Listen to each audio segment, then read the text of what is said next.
retrouve, d'intimiste. Vraiment, cet intérieur des personnages par rapport aux événements, par rapport à ce qui arrive. Et alors le temps, oui, le temps qu'il leur faut, ce travail du temps vous intéresse, semble-t-il. Oui, oui, surtout que évidemment dans le deuil, on sait bien qu'il y a quelque temps. Enfin, on sait bien, on sait rien, si on ne sait pas, mais à vivre, c'est quand même la chose qui aide le plus. Donc il faut laisser ce temps, puis c'est des temps différents selon chaque personne. Ce qui m'intéressait dans cette histoire aussi, c'est qu'il y avait plein de personnages différents, plein d'âges différents, et que c'était plein de manières différentes de faire ce chemin-là, et qu'il n'y a pas une bonne manière, chacun fait ce qu'il veut, avec cette petite fille, c'est pas du tout, je pense que vous direz peut-être que pour mon enfant c'est pas un bon cheminement que de projeter comme ça son père dans un arbre, peut-être que ça serait pas quelque chose de viable, très très efficace, et en même temps elle a besoin de passer par là pour faire son deuil, ce qui n'est pas du tout le cas de ses autres frères, et de sa mère, donc ça m'intéressait de varier les cheminements possibles. L'important c'est de faire un chemin, et pas quelque chose. Oui, voilà, vous nous faites partager un chemin, et alors particulièrement aussi comment chacun va à la rencontre de l'autre, malgré la solitude totale de chacun, dans des espaces avec des coupures par instant. Et en particulier là, la mère, autant la petite fille va vers sa mère, comme les enfants font quand les mamans peuvent plus être mères. Ça, j'ai trouvé aussi très intéressant ce moment où la mère peut pas y être, quoi. Elle peut pas y être. Elle a envie de partir. Vous prenez pour la bonne. Je vous laisse seule, et qu'elle perd patience. Elle n'est pas en état d'être patiente. Et à ce moment-là, comment les enfants sont là. Et en même temps qu'elle sait après être là pour sa fille dans ce moment d'imagination qui lui permet de vivre cette disparition. Chacune, comment elles vivent comment elles s'arrangent avec cette disparition, et comment avec un ancrage. Voilà, il me semblait que la maman c'était sa maison, et la petite l'arbre, et que chacune s'ancrait là jusqu'à ce qu'il faille s'arrêter. Parce que l'intérêt on pourrait tomber dans l'idée du surnaturel, les crapauds, les serpents, la petite, comment il s'appelle, le gamin qui met un trou dans la tête sur l'arbre, on ne sait pas tout ce que c'est, plein de choses comme ça. La sciure, quelque chose qui est anti, on ne sait pas pour le tuer ou pour faire, on ne sait pas trop. Et moi j'ai trouvé ça tout à fait intéressant de voir le fait que là justement c'était pas surnaturel, on ne tombait pas dans ce panneau qui est spontanément là, on pourrait dire, dès qu'elle a fait un acte un petit peu de libération, qu'elle rencontre cet homme, bam, il y a un truc qui arrive, etc. Donc on pourrait imaginer que la nature lui parle, enfin nous parle. Et c'est pas ça. Et je pense que ce que vous avez fait, c'est au contraire de mettre l'accent beaucoup plus sur l'imaginaire, qu'on se construit, que la petite Simone se construit à travers ce qui passe par. Parce qu'elle voit que sa mère va être en train de. Bon, du mois après, elle va faire ce qu'elle peut. Mais que justement, on n'est pas dans le surnaturel. Ça s'est posé quand même cette question de pas trop jouer là-dedans. C'est le projet de Maria qui en parle. Oui, c'est sûr, ça s'est posé, parce que aussi d'ailleurs dans le livre, on entendait la voix du père, vraiment, et donc moi j'étais tout de suite montée de rester sur le fil et d'essayer vraiment toutes les interprétations possibles, mais de rester quand même, pour moi, du côté de l'imaginaire, donc qu'il y ait toujours un doute, pour quand même rendre fort et t'imagines après qu'on puisse quand même penser que c'est petit, qu'on puisse y croire, et que évidemment la voix on n'entend pas, mais on peut le deviner. Alors on s'est beaucoup amusé au montage son, on a passé des heures, des journées entières à parler de ça, de jouer avec la voix, de mettre même des modulations de la voix humaine, mais en remplaçant par des bruits de feuilles, mais ces modulations quand même de voix humaine, et on met un petit murmure là, mais juste après c'est tout vent et des bruissements de feuilles, donc il y a quand même un doute, parce que ça m'a amusé de jouer avec ça, mais jamais passé effectivement du côté du fantastique, c'est pas du tout. Parce que Non, parce que justement, c'est ça, moi, qui est important, c'est combien on est à la fois très loin, à supposer que ce soit une surnaturelle, notre culture, elle est éloignée de ça, on voudrait bien y revenir, mais c'est fini. Ça se passe très loin en Australie, dans un endroit très écarté, un peu de tout apparemment, un endroit où il y avait cette espèce d'arbre fou là. Et puis en même temps, c'est tout près, c'est dans la famille, c'est dans tout ce qui se passe pour nous, dans notre vie aussi, dans des analyses que nous menons. C'est à peu près de ça dont il s'agit, des conflits, des paroles, des silences, des ennuis, des histoires, quoi. Des désirs qui tournent mal, d'autres qui tournent bien. Mais alors, c'est vrai que cette façon d'accrocher l'imaginaire et de le construire, ça donne un accès à la réalité beaucoup plus fort. C'est ça. C'est sûr que la métaphore en plus de l'arbre est très énorme, quoi. D'abord, on peut y mettre beaucoup. Hein. C'est la forme d'un arbre, les racines, les branches, les arbres, les bras. Il y a un symbole de toute façon de notre culture sur les arbres qui est très très inconsciemment marquant pour tous. Je pense qu'on peut projeter beaucoup. Mais c'est vrai que le tournant en Australie aussi, ça m'a beaucoup apporté parce que c'est un pays quand même très ancré avec la culture, on va dire, aborigène. Justement, c'est très fort pour eux et que ça a totalement imprégné d'esprit. Donc ça me nourrissait beaucoup et j'avais envie que ça soit là, mais sans non plus aller plus loin. Mais toutes ces choses font que, évidemment, d'emblée, il y a la métaphore marche, quoi. Donc ma peur plutôt, c'était que ça soit trop lourd. Donc j'essayais que ça ne se voit pas trop. Mais bon, c'est énorme de trouver ça trop lourd parce qu'il y a beaucoup trop de bien. Ce qui est magnifique justement par rapport à cet arbre, c'est que vous êtes dans un pays là, où les maisons bougent. Et donc ces maisons énormes qui circulent, ce qui est très beau justement, c'est la façon dont l'arbre est en nouvelle maison qui pourrait bouger, mais il les paralyse finalement. Non seulement il rentre dans des canalisations, et il y a là, les fondamentaux du deuil, de l'abandon ressenti par l'enfant. Cette mère quand même qui est dans une situation, elle est incapable de gérer ses enfants. Enfin, ce que je trouve pour revenir à l'Australie, c'est que ce qui est spectaculaire, c'est ça, c'est la façon dont vous avez filmé cette maison. Du film et comment ensuite l'arbre arrête tout finalement. Parce que, et l'imaginaire de l'enfant, on prend le dessus. Nabil, tu veux parler? Oui. Merci, oui. Moi j'aimerais interrompre votre silence, justement. Et donc, essayer de faire en sorte que vous nous disiez un certain nombre de choses sur, d'une part, le rapport que vous avez entretenu avec le texte, la narration, un livre, et la façon dont vous parlez comme ça de cette métaphore de l'arbre qui serait aussi évidente, n'est-ce pas, surtout dans un pays comme l'Australie, et que c'est pas du tout, n'est-ce pas, ce type de métaphore qui rentre dans l'imaginaire indigène rencontré par la colonisation.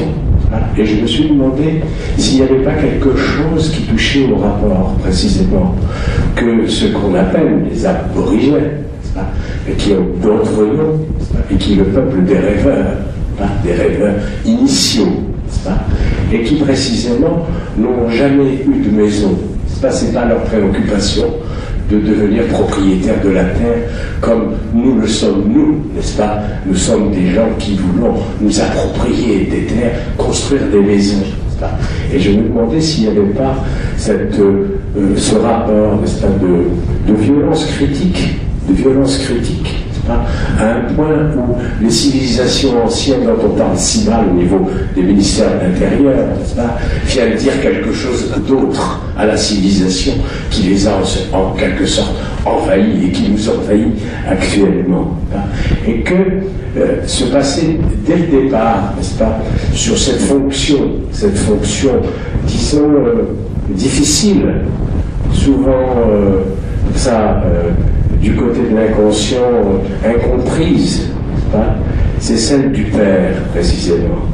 Et que quelque chose se passe à un certain moment, dès le début du film, entre cette sorte de demande, qui est un désir profond de la petite fille, de déplacer le Père dans sa temporalité à lui. n'est-ce pas, qui est une temporalité, on pourrait dire, sûre. Elle est sûre, cette temporalité. Je peux transporter ma maison où je veux, n'est-ce pas, et l'installer où je veux, n'est-ce pas, et que là, il y a un déplacement qui est fait dès le départ, n'est-ce pas, qu'on appellera traumatisme et tout ça, mais bien sûr, dans une sorte de métaphore filée de la psychanalyse, on pourra dire, hein, mais qui serait tout à fait différente, n'est-ce pas. C'est comment entrer un autre temps, dans ce temps qui est en train de se défaire à travers les cataclysmes qu'il a provoqués précisément. Et comme s'il y avait du côté des forces de la nature, on appellera ça comme ça, entre guillemets, quelque chose qui venait interrompre cette espèce de supériorité un peu déflagrante, n'est-ce pas, dans laquelle nous serions, nous, les grands civilisateurs. Je crois que vous avez tout dit. Parce qu'effectivement, en plus, ces éléments comme ça, la nature nous libère. En fait, pour moi, c'est une vraie libération que cet arbre détruise la maison et permettre d'aller ailleurs. C'est la libération, effectivement, de l'ancrage trop maladif. Oui, je veux tout savoir dans quelle langue vous avez tourné. Ah ben, en anglais. Mais les acteurs étaient... Anglais, ils étaient tous australiens, sauf Charlotte Gainsbourg. Mais ils étaient tous australiens. Donc vous parliez anglais? Oui, je parlais, je parlais anglais aux acteurs. Bon, Charlotte, non, dans l'équipe, il y avait quelques français un peu. C'était la langue principale. J'avais écrit le scénario en français, par contre. Et c'était adapté d'un roman australien. Et après, on avait retraduit en anglais, parce que j'étais incapable d'écrire directement en anglais. Alors, vous avez dit que vous vous demandiez si c'était... Enfin, vous demandiez si c'était une bonne façon de faire le deuil. Et moi, je pense qu'en tout cas, dans l'expérience qu'on peut avoir dans la psychanalyse, on entend qu'il n'y a pas de bonne façon de faire le deuil, qu'il n'y en a que des mauvaises, et peut-être qu'il y a des bonnes façons de ne pas faire le deuil. Et par rapport à cela, la métaphore de l'arbre, je trouve qu'elle est extrêmement parlante, puisque l'arbre, il passe son temps à se déraciner, à se réenraciner ailleurs. Et peut-être qu'à ce point de vue-là, ça serait là aussi par rapport à une certaine conception psychologique très répandue sur ce qu'est le deuil, que ce n'est pas tellement le temps qui fait, mais que ce sont plutôt des moments d'arrachement, de réimplantation et de coupure.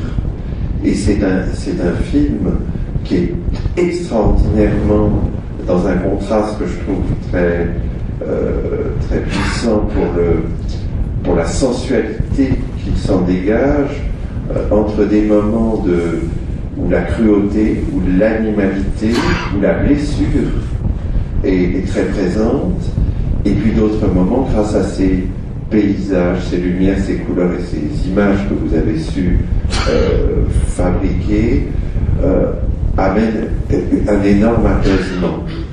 Je voulais aussi faire une remarque qui rejoint d'ailleurs la question que posait Anne Sant'Agostini sur la sphère culturelle où ça se passe. Moi, je pense que je ne crois pas que ça pourrait se passer de façon semblable dans un pays latin où je crois que il y a quelque chose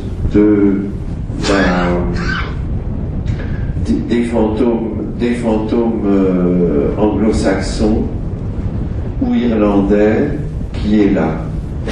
Et une remarque, c'est que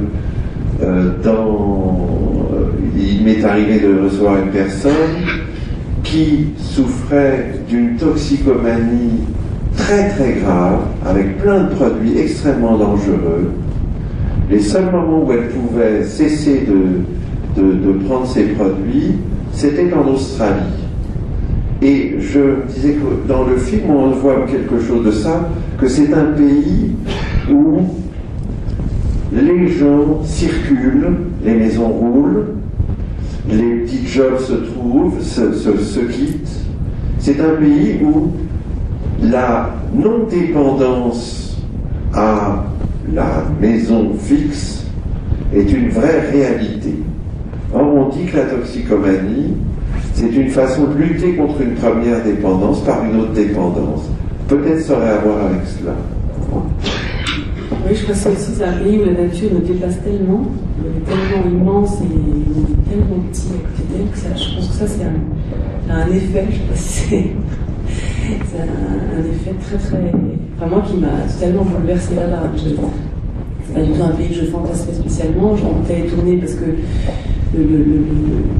l'histoire était australienne, les droits du film, l'histoire était déjà prise, enfin de ce livre était déjà pris par les productions australiennes, donc on s'est dit que ce serait bien de tourner, mais en découvrant le pays, ça a été vraiment un choc.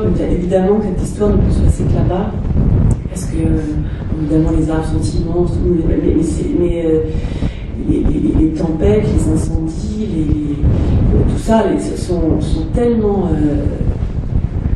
oui, nous déboussolent complètement, donc on est re-questionné tout le temps sur ce qu'on fait là, enfin, tellement rien par rapport à la vie des étoiles que pour moi ça m'a fait beaucoup de... ça m'a bien ancré dans cette histoire, j'ai bien compris pourquoi... Et bon, le passé aborigène aussi là-bas, et quand même, je trouve qu'il est toujours là, parce que quand on se promène dans ces terres, l'Ardenne, tous ces lieux où on voyage les aborigènes, les rêves qu'ils font là-bas, et toutes les histoires qu'ils racontent, et les chansons qu'ils font, qui ne sont que des parcours, hein, les chansons ne sont que des manières de se souvenir, des chemins à prendre pour aller d'un endroit à l'autre.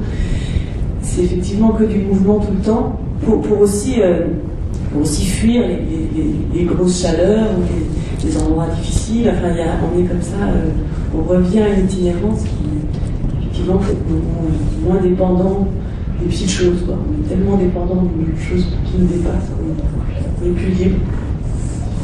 Parce qu'il y a un point moi, que je voudrais dire, c'est combien ce film est de l'ordre du féminin. Féminin, c'est-à-dire qu'il y a la finesse, la délicatesse des images, et la main souvent d'âme, donc de Charlotte Gainsbourg, des moments du visage, des choses qui sont même présentés, qui font évoquer quelque chose de tellement intime qui peut s'affronter à la question de la perte, à la question du deuil, à la question de l'exil. Je ne dis pas schématiquement, enfin pourquoi pas, que par rapport à l'homme, par rapport aux garçons de la famille, qui sont tenus à quelque chose sûrement d'identique, mais bon, dans le film on ne les entend pas, ils ne sont pas là pour le dire, sauf l'aîné qui dit à un moment donné, mais il n'est pas mort que pour toi, ce père, il n'est pas qu'à toi. Et elle prétend, Simone, qu'elle est la préférée. C'est-à-dire cette dimension, au fond, de cette délicatesse qui fait qu'on peut affronter la perte plus facilement, et néanmoins la parole ne suffit pas. Les interprétations, le bon sens ne suffit pas, c'est vraiment ça dont on parle d'un bidou.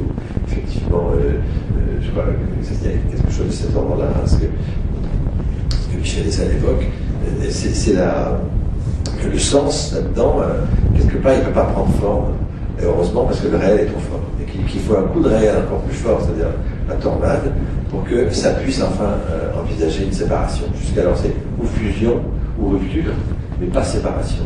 Et la séparation vient enfin possible, parce qu'en plus, il y a le plombier gentil comme tout, qui arrive trop tôt, qui est vraiment une prothèse d'homme, ça sert de prothèse affective, amoureuse, érotique pendant un petit moment, juste un petit moment, et puis non, ça ne revient pas, parce qu'elle choisit, et qu'est-ce qu'elle choisit, la mère qui est la chef de famille?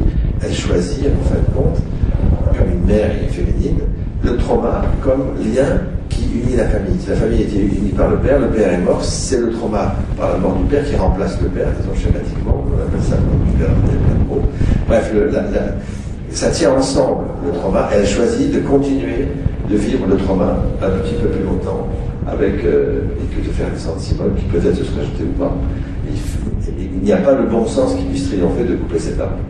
Et ça, j'ai trouvé ça tout à fait proche de quelque chose d'accepter la perte dans tout ce que ça comprend comme une dimension de gouffre et d'angoisse et de dépression et de tout ça, et qu'il faut ce cataclysme réel pour qu'enfin quelque chose puisse prendre forme, un traumatisme réel, je dirais, par rapport au trauma psychique, pour que ce qui est psychique puisse à nouveau rejaillir, et l'image de fin, ou enfin, les deux visages, les deux amants qui ne veulent pas continuer, qui ne peuvent pas continuer, ça sous-entend quelque chose de l'amour possible désormais, mais ça ne sera pas ensemble.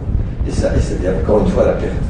C'est présenté tout le temps comme un enjeu de mise en scène de l'absence, comme si l'absence elle-même était, à travers l'arbre, était acteur, et que était un acteur, l'absence. C'est la mise en scène de l'absence qui fait que finalement il faut à un moment donné ce cataclysme. Et ce regard final, là, ce regard de fin du film, où il s'aime quelque part. Elle aussi, mais bon, c'est fini. Il y a quelque chose de l'ordre. C'est pas sûr, la vie est longue. Oui. La vie est longue. Comment? C'est selon chacun interprète, selon... Il y a un regard quand même pas trop... Chacun voit qu'il se retrouve ou pas. Oui, non, mais c'est possible, ce féminin, je ne me rends pas bien compte, ça, si c'est possible, je sais pas. Tu peux y aller? Oui. J'ai été bercé par la beauté de ce film et par le symbolisme qui s'en dégage, et sans vouloir bien sûr toucher à cette beauté, je m'interroge quand même sur quelques points très pratiques. En particulier quand vous évoquez cet arbre, quand dans le film sont évoqués les types d'arbres, il est question d'un manguier et d'un figuier. Alors j'avais une interrogation sur d'abord ce que c'était que cet arbre, et comme on a tout à l'heure parlé de la mobilité au fond dans ce pays gigantesque de la maison, je m'interroge quand même à travers le fait que cette maison au fond qui est à côté de cet arbre splendide, plutôt que de couper cet arbre, et c'est pas pour dénaturer le film, puisque c'est sa beauté, c'est son originalité d'amener cela. Pourquoi on fait une solution de déplacer, puisqu'on est dans le déplacement, comme ça a été très bien dit tout à l'heure par quelqu'un qui a parlé, pourquoi on n'est pas dans le déplacement de cette maison un tout petit peu plus loin que cet arbre?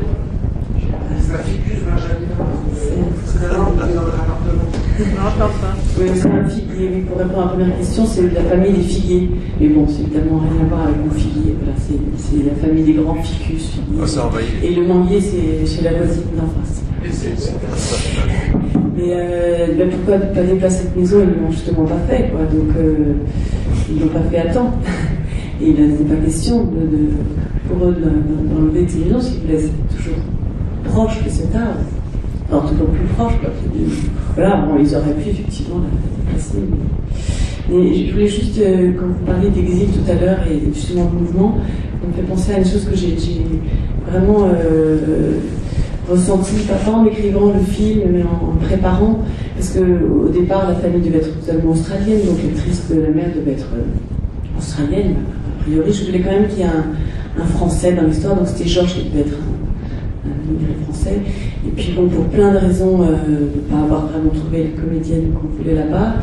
Et puis en vivant là-bas moi-même, en allant souvent, j'ai vécu à quel point l'exil et le deuil sont très proches en fait comme chemin, et comment on est toujours dans un déplacement, dans un arrachement à ce qui est nous, à ce qui est notre passé, à ce qui est qu'on a aimé, et de vouloir en même temps garder en soi tout ça, et en même temps de devoir refaire une nouvelle vie, enfin tout ce que vous pouvez imaginer comme le rapprochement entre ces deux mouvements était très flagrant, donc du coup ça m'a vraiment poussé. Il y avait aussi l'idée quand même que la mère puisse être une actrice française, et du coup d'être une femme exilée là-bas aussi, dans cet arrachement aussi, et que ce soit cette solitude, parce que dans les deux cas, il y a le deuil, et on ne peut pas être plus seul que ça.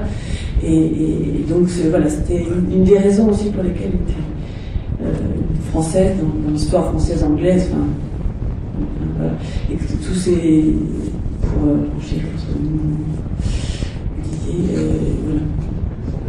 voilà. Oui, merci Julie, le film est absolument superbe. Alors j'ai une question à propos du père et du titre du livre qui est un titre qui reprend une prière chrétienne qui est Notre Père qui est aux cieux. Oui, qui en fait en anglais c'est Art in the Tree, c'est-à-dire parler, qui parle. Qui est dans l'arbre. Oui, mais art en anglais, je crois que c'est dire qui parle. Mais comme Dieu parle. Non, c'est le verbe être, mais qui est dans une ancienne forme du verbe être, qui est la deuxième personne du singulier. C'est la deuxième personne du singulier, mais dans l'anglais ancien. Et donc, je pense que la personne, je ne sais pas comment s'appelle l'auteur, mais qui a donné ce titre à son livre, est-ce qu'elle avait une idée à propos du divin, à propos d'une autre idée du Père, que celui que nous, on connaît par ailleurs, quelle était sa relation? Pourquoi est-ce qu'elle a appelé son livre comme ça? Et est-ce que vous, ça vous a touché ou est-ce que ça vous a inspiré? Effectivement, son titre était très très en lien, en résonance avec la religion, et dans son livre, il y avait beaucoup plus de présence d'un curé et de religion. La fille allait faire sa communion, elle allait voir un curé venait, et trouvait que c'était pas bien, et tout ça. Enfin, il y avait beaucoup plus de présence religieuse d'une certaine catégorie comme ça, bourgeoise australienne. Et moi, j'ai enlevé tout ça, en fait. Non, ça m'intéressait pas vraiment. J'avais plutôt envie de rester dans la résonance aborigène que de rajouter une couche de la religion qui, pour moi, était, oui, une autre dimension de cet imaginaire, de cette envie de mettre des mots et des sens sur des choses totalement impensables. Et donc voilà, ça aurait pour moi été un peu redondant, donc j'ai enlevé un peu tout ça, mais effectivement, pour elle, c'était présent, parce que c'était... toutes les voisines étaient très croyantes, il y avait tout ce jeu-là très présent, mais j'ai pas... Voilà. Et en même temps, dans un film, on peut pas être exhaustif, un bouquin peut être beaucoup plus, donc je ne pouvais pas non plus garder toutes ces résonances-là, et voilà, j'ai pas tenu, mais effectivement, c'était là, mais pour elle, je sais pas à quel point, c'était pas non plus, c'est pas une croyante spécialement, elle jouait plutôt même dans l'histoire à se moquer un peu de ça et je crois, hein, en tout cas j'ai ressenti que elle m'en a un peu parlé. Moi j'ai beaucoup aimé votre film, bien sûr, et à propos de l'âme du père et peut-être l'âme de la mère aussi qui est quelque part, je pensais à une coutume française, pas australienne, peut-être bien aussi d'ailleurs. Quand il y avait un accouchement dans nos campagnes, le placenta, voilà, le placenta qui est ni à l'enfant, un petit garçon, une petite fille, qui est un placenta, ni à la mère, eh bien on l'enterre et on plantait un arbre. Voilà, donc c'est quelque chose qui, en effet, fait que il n'y a pas que du père, il y a du père symbolique, mais il y a aussi la mère en terre. Voilà. Oui, j'ai récemment aussi, on m'a parlé d'une pratique au Pérou, en Amérique latine, je trouve très très belle, où on enterre dans certaines, je ne sais pas, c'est pas des tribus, je ne sais pas, je ne sais pas plus que ça. Enfin, en tout cas, le principe, c'est que on enterre le mort à même la terre, et on met dans son nombril une graine d'arbre, et après, donc, tous les arbres poussent, il y a un lieu comme ça, une sorte de forêt, où on vient parler son grand-père, et puis en plus qui disent que les arbres ont pris la forme un peu de l'être, sont plus ou moins courbés, ressemblent un peu, chacun y retrouve en tout cas des ressemblances, je trouve ça magnifique. Mais il y a énormément, de toute façon, tous les arbres dans toutes les religions, dans toutes les cultures sont extrêmement chargés, hein, c'est énorme. Je me suis amusée à faire comme ça des recherches, évidemment, j'ai tous les livres là-dessus.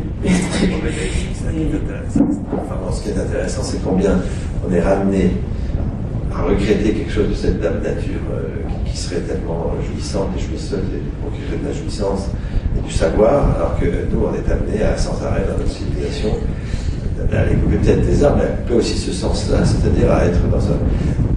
pour tout Émile, pour citer Freud, n'est-ce pas, c'est quand même pas n'importe quoi ce qu'il dit, notamment par exemple pour l'Australie, il cite les Aruntas, c'est, paraît-il, une tribu, enfin, c'est une tribu où, paraît-il, la femme enceinte ne se sait pas enceinte tant qu'elle n'est pas passée devant une fontaine qui soit abondante. Hein. Si elle n'est pas abondante, elle ne serait pas enceinte.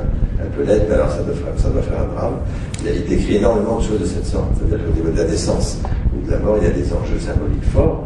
Et ce que nous dit Freud, il faut en tenir compte, c'est combien il n'y a de père finalement que mort. Enfin, le père primordial, celui qui fonde la parole, celui qui fonde la famille, celui qui tient ensemble et non dispersé, ni fusionné, c'est la fonction paternelle, c'est pas forcément le père. La fonction paternelle qui tient ensemble mère-enfant, et ce qu'on appelle le phallus, c'est-à-dire la possibilité d'en jouir de cette vie, ça tient ensemble sans que ça se disperse, ou sans que ça fusionne, sans que ça soit schizophrène. Et c'est là où la dislocation. Et c'est là où c'est juste et à peine possible, chaque fois ça réussit. Le plus souvent. Hein. Et dans ce film, à mon sens, c'est ce qui est montré de façon formidable. En fin de compte, on est quand même un tout petit peu, je dirais, on en sort athée, quoi, un peu plus que ça. Et c'est vrai que l'au-delà, là, tout ça, ça peut exister, mais ça nous fournit beaucoup de jouissance imaginaire, mais bon, c'est vrai qu'il y a quelque chose qui n'est plus là pour nous, quoi. Et c'est ça, ce film, c'est intéressant pour ça. Dans notre culture, où justement la fonction père est tellement décriée, bafouée, quelque chose dans ce film nous montre qu'il peut y avoir du père qui rend cette famille heureuse. La petite fille choisit d'être heureuse plutôt que malheureuse, ça a l'air d'être coquin, machin, mais c'est ça. C'est quand même vrai que c'est possible, malgré tout, en étant sans religion, enfin, pratiquement.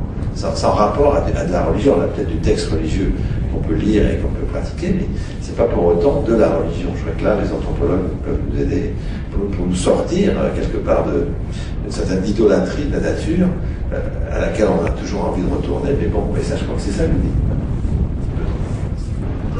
Oui, tout à fait. Non, mais je suis d'accord, d'autant que moi, la religion, ce qui m'intéresse le plus, c'est de voir l'art qu'elle génère, quoi. C'est la force de l'art, quoi. Comment on construit effectivement des magnifiques cathédrales, des tableaux sublimes, des recueils somptueux. Grâce à ça, il n'y a que ça que je regarde. Le reste, je suis comme ça me rend curieux, ça me fascine, mais c'est ça qui me... Moi, j'aimerais insister sur un moment que, pour moi, j'ai trouvé dans le film profondément imaginaire. C'est-à-dire parce qu'il touche au renversement qui est fait dans le film par la petite fille par rapport à son fantasme. C'est-à-dire, elle est dans la construction de l'arbre, qu'elle construit autour de sa douleur, de son silence, de son chagrin, de tout ce qu'elle ne peut pas dire. Et sa rencontre dans la mer, avec la méduse. Voilà. Là, elle entend elle voit et elle entend quelque chose de la rupture, de la fascination. Parce qu'elle y va, et puis elle voit que cette méduse est dévorante. Et qu'elle s'identifie à ce petit poisson. Et elle pourrait être dévorée par la méduse. Et à ce moment-là, il y a quelque chose de la peur qui apparaît. N'est-ce pas? Une peur salvatrice. N'est-ce pas? Qui lui permet de s'éloigner de celui-là. Vous trouvez ça le moment d'imaginaire profond. De dire que ça se passe sous l'eau et tout ça. Alors, par rapport à tout le reste qui est un imaginaire construit dans lequel on peut naviguer assez facilement, mais celui-là, dans le fantasme, on ne peut pas naviguer aussi facilement, il faut s'en éloigner à tout pompe. Oui, merci, parce qu'effectivement, c'est moi le moment que je préférais, même dans le scénario, tout ce que ça évoquait pour moi, cette méduse, puis en même temps le seul moment qui fait qu'elle se rapproche de sa mère, parce que et cette terreur et cette fascination en même temps, c'est cet animal qui est complètement hors temps, enfin, qui est mythique, qui a un arbre aussi, qui a ses cheveux, qui est très féminin, effectivement, qui est très mystérieux, qui vient de la préhistoire. Bon, je vais aussi dans le sens de Nabil. J'ai commencé à voir ce film en me disant, voilà, c'est du cinéma classique, avec une grosse production, il y a de la musique sur le plan, etc. Donc je m'ennuyais, et pas du tout. Donc c'est là que je découvre que vous êtes une cinéaste, je peux vous le dire, et en particulier ce que vous avez filmé, qui vient de vous, de votre conscient, de votre inconscient, les deux, c'est les rapports entre les enfants, cette bande d'enfants, ses frères et sœurs, mais les autres petits voisins aussi. Tout ce que vous avez filmé sur les enfants est absolument merveilleux, il n'y a pas d'autre mot, de vérité, de plaisir que moi je prends à retrouver mon enfance à travers ça. C'est pas si fréquent quand même. Comme toujours, je remarque que les enfants au cinéma sont absolument extraordinaires. J'avais écrit là-dessus, sur le fait que les enfants comment ils jouaient au cinéma. Et le mieux pour eux, c'est de ne jouer qu'une fois, parce qu'après, ça devient des acteurs, comme vous l'avez dit au début, mais là, ils ne sont pas des acteurs. Mais quand même, parce qu'ils ont fait ce que vous avez voulu qu'ils fassent, hein, et puis vous avez monté les plans de telle sorte qu'on a tout d'un coup ce groupe d'enfants, cette bande d'enfants, cette fratrie, sœurs et frères, qui nous ravit, qui nous fait redécouvrir ce qu'on a perdu. Donc voilà, vous êtes une cinéaste en nous ayant montré cette bande d'enfants. Oui, j'avais apporté un livre d'Alexandre Romanès. Je suis allée voir son cirque il n'y a pas longtemps, c'était magnifique. Et il était donc avec ses 2 garçons et ses 6 filles. Et voilà, quelques vers de lui. Quand je suis entrée dans l'hôpital avec ma fille dans les bras, j'ai pensé, mon Dieu, faites qu'elle sorte vivante. Ne m'obligez pas à devenir le plus grand poète. Voilà, pour dire, à un moment vous dites, j'avais dit peut-être vite que c'était maladif, peut-être le fait que l'enfant insiste tant pour croire à la présence réelle, comme ça, de son père. Je ne pense pas. Non, et j'imagine que vous non plus. Mais je ne voulais pas qu'on reste là-dessus, parce que ce temps de chacun, vous insistez, et ce temps est absolument précieux, et c'est avec celui-là que ça se fait. Et ce double arrachement, sans doute que déjà elles ont été arrachées à cet amour, de l'être aimé mère et fille et les autres enfants, mais qu'il va falloir être arraché une 2e fois. Il y a une espèce de métaphore d'arrachement de l'arbre à la fin, et de la violence. Et un mot pour dire aussi la violence, que j'ai trouvé très beau dans votre film, c'est comment le personnage, l'enfant va jusqu'au bout. Elle est comme une forcenée dans l'arbre. Et cette scène, c'est la violence de l'enfant. À un moment, il y a une rupture. L'enfant joue la rupture. Et là, c'est pas qu'il n'a pas été appelé à rentrer dans l'ordre et à obéir, mais la désobéissance qui est là en jeu me paraît d'une autre nature. Jean-Jacques Moscovici parlait de le lieu insoumis. On sent que c'est l'inconscient. Il y a une insoumission de l'enfant, et là elle est vraiment mise à l'honneur. Et en effet, la mère se plie au fait qu'elle n'est pas encore prête. Juste, elle n'est pas encore prête. Alors, et elle non plus. D'ailleurs, elle va elle aussi dans la violence, puisqu'elle ne part pas à temps. Donc on voit qu'on est très près de la passion, de quelque chose qui est en nous, qui brûle et qui fait que c'est toute une dialectique qui est sans arrêt en jeu dans le film à toutes les étapes, et que justement elle se sépare bien. Et il s'agit bien d'une séparation pour moi, et jamais d'autre chose. C'est une merveilleuse séparation dans le temps du film, et c'est le temps de la séparation, je dirais. Oui, mais cette soumission qu'on peut trop souvent, et donc je trouve que cette mère, même si des gens disaient comme ça qu'elle laisse trop faire, je trouve que c'est sa force, c'est de justement de laisser faire, de laisser chacun divaguer et trouver son rythme, quoi. Donc moi je trouve qu'elle fait bien de laisser sa fille monter, cette folie. Donc peut-être que moi, ça m'était arrivé, j'aurais peut-être effectivement tout de suite emmené ma fille vers une psychanalyste. Ça me l'a, qu'est-ce qui se passe? Mais je ne le fais pas. En tout cas, j'espère que je n'aurais pas fait la morale. Trop vite. Dans la réalité, c'est peut-être ce qu'il faut faire. Bah, peut-être pas, ou alors en trouver une qui est vraiment bien, qui dit laissez-la faire et parlons-en, et laissez-la raconter ce qu'elle entend et c'est formidable comme ce qu'elle rêve, quoi. Moi j'ai entendu dans tout le film, c'est formidable comme ça colle, comme d'âme, elle s'appelle Dame. Alors il y a un A, un O, mais on entend ça tout le temps aussi. Hein. C'est la première scène d'ailleurs, quand elle tombe du hamac avec lui. Et c'est un appel incessant à ça finalement, le film. Descends, et c'est impossible. Le dawn, ça veut dire l'aube. Oui, en même temps, c'est le bras, en l'aube. Alors oui, pour pour Lars von Trier et le Mélancolia, c'est intéressant de voir. J'ai lu dans des interviews qu'effectivement, vous ne saviez pas, que Gainsbourg allait se retrouver aussi, Charlotte, l'héroïne du film de Lars von Trier. Alors là, c'est la mélancolie vraie, quoi, la mélancolie forte. Là, c'est la mélancolie réactionnelle à un deuil. C'est pas, on a beaucoup de chance, dans quelques mois, de films qu'on présente au Regard qui bat, qui nous font travailler ce qu'il en est du deuil et de la mélancolie. C'est un texte de Freud, deuil et mélancolie, où il différencie les deux de façon très précise. Et c'est très intéressant à suivre. Et c'est là où on est pris dans la rupture. La rupture, c'est une preuve d'amour. Voilà, c'est un peu ça. Il n'y a de preuve d'amour que dans la rupture.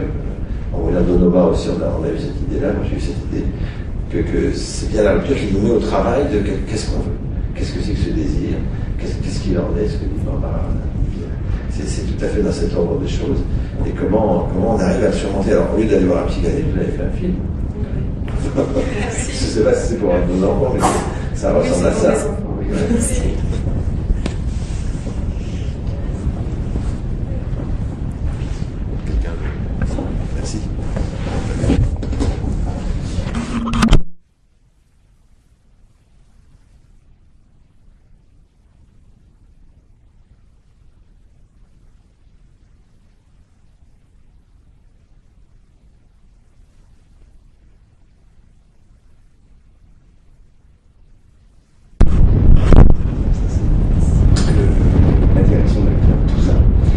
Bien sûr, il y a le contenu du scénario. Donc on évoquait le deuil et mélancolie, je faisais vraiment penser à ça, ce que Freud raconte sur l'ombre de l'objet qui s'abat sur le moi.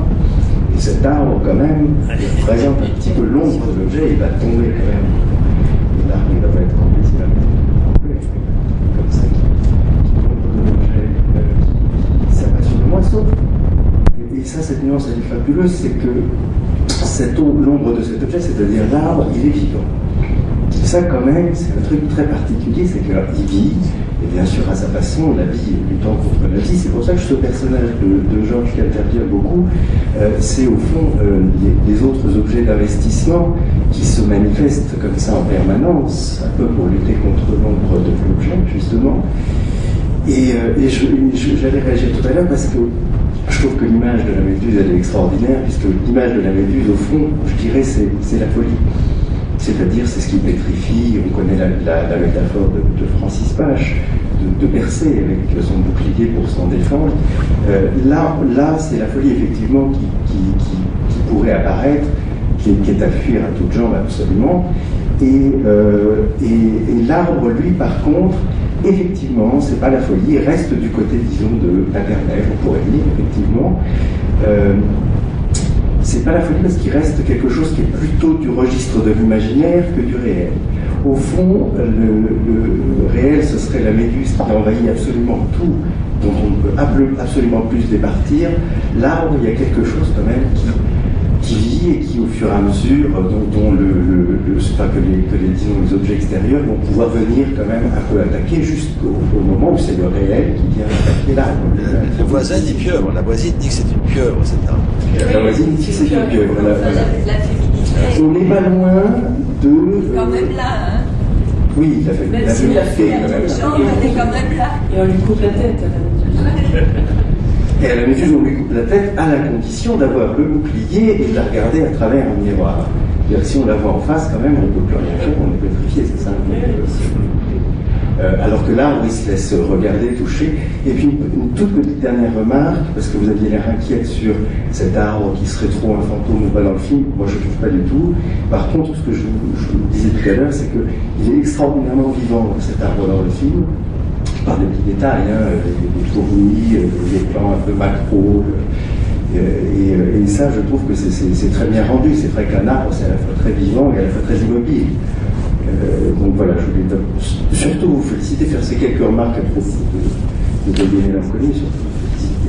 On s'est amusé à prendre beau là quand ils viennent de vacances et il s'est fait beauté en même temps en envahissant d'autant plus la maison.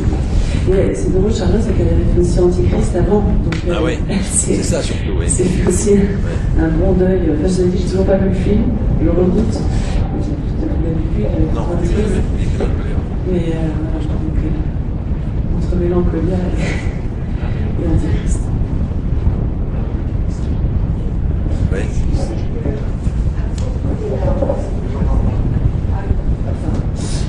propos de l'arbre, est-ce que vous avez fait exprès, intentionnellement, ou est-ce que c'est un problème technique, quand il tombe sur la maison, et là, pratiquement, on dirait des racines de hêtre, enfin de l'arbre de hêtre, avec un arbre. C'est-à-dire très très peu de racines. Or celui-là, il a des racines de pieuvre qui vont chez la voisine. Quand il est tombé, c'est un orage absolument monstrueux qu'il a fait tomber, il a soulevé de la terre jusqu'au fin fond du jardin de la voisine. Or vous ne l'avez pas montré comme ça, vous l'avez montré, il a des racines de hêtre, avec un H, avec très peu de terre soulevée. Est-ce que c'est exprès que vous avez fait ça? Non, il a quand même un grand trou, mais c'est vrai que proportionnellement, de toute façon, c'est un arbre. Ces arbres-là n'ont pas des racines, elles ont des racines qui vont loin, mais elles ne sont pas du tout profondes. Voilà, c'est ça qui les rend fragiles, ces arbres. Et c'est ça qui est beau dans cet arbre, c'est qu'il a beau envahir très loin, en fait, il n'est pas du tout profond et il peut facilement tomber. Donc, peut-être comme le hêtre, comme l'eau, c'est ancré et qu'on meurt vite, mais facilement.